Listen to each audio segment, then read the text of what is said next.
everything without offending. So now my mouth is in the jailhouse with cases pending. First Amendment, you replaced it, rigged it, dumbed it down. It's not an option. Some of it I understand. Took power from me.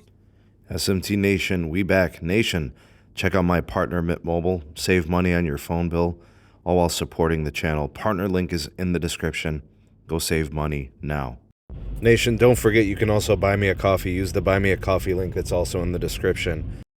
SMT Nation, let's do this. We get the Verizon Q1 2023 earnings report.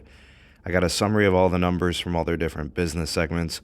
We got wireless, we got broadband, we have the consumer information from the Verizon Consumer Group, and then we also have the business group numbers, and then kind of future looking into the rest of the year, what the company's going to be doing. All right, so I'll put chapter markers in here for you guys so you can kind of go back and forth and check between things that you want to recap. But starting first with the wireless side, postpaid phone net losses came in at 127,000. Postpaid net adds total came in at plus 633,000. And then the gross postpaid phone net additions are up 5% year over year. Sounds to me like maybe they're kind of looking at all of their connections as a whole. You know, you think about big cable and kind of, you know, how Charter with Spectrum, and you look at Comcast with Xfinity. Maybe all that is kind of tied in. The postpaid total churn was 1.15. The phone churn was 0.90. Those are calculations of retention, customers coming or going, and it looks like they have stabilized that. Those numbers actually look decent. The consumer group churn was 1.05. The consumer retail wireless churn, really good at 0.84. So it looks like the trouble with the churn rates has kind of stabilized, if you will. All right, so any customers that would have left last year already have left. It doesn't look like they're churning much anymore. Consumer postpaid phone net losses came in at 263,000. Consumer postpaid phone gross adds up 11.5% year over year. The prepaid side looks really bad. We have net losses of 351,000, probably due to a couple of different factors. Losses due to SafeLink disconnects. There might be some 3G shutdown complications in there, maybe, I don't know. And of course, like with brand realignment and SIM cards and phones with, you know, the whole TracFone acquisition.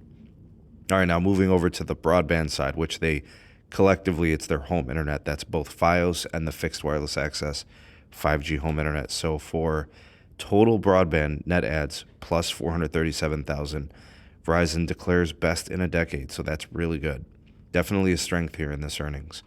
Plus 393,000 fixed wireless access subscribers. That's 14,000 quarter over quarter as an increase. So that's encouraging. 67,000 of those are FiOS adds, 60,000 increase year over year. So a pretty good quarter across the board. The consumer fixed wireless specifically was 256,000 of those ads, and then 63,000 the FiOS ads. I would say, folks, that those are really good numbers. You know, if you look at the wireless side, there was obviously some negative there with the losses. The churn looking okay, but the broadband looks really good. All right, Verizon Business Group, which we know how important that is to Verizon, plus 312,000 wireless retail postpaid net adds. 136,000 of those phone net adds. Postpaid churn came in at 1.5. The phone churn came at 1.16. Those seem pretty stable as well, relatively speaking. I'd say maybe the postpaid churn a little high, but not that bad. The business fixed wireless side, the 5G business internet, plus 137,000. Business revenues are down 18.1% year over year. That might be a concern. I'm not sure what the cause is, but definitely something to be concerned about. And to kind of wrap this up, Verizon did conclude that guidance for the rest of the year puts the Capex between $18.25 billion and $19.25 billion. Revenue growth in wireless is expected to be somewhere between 2.5 and 4.5%. Now, without getting into much of the financials, I just wanted to give you the rundown. Wireless has weakness. You know, Q1s are typically their worst at Verizon. I think, with some respects, it was good to see the churn is down. So that's encouraging.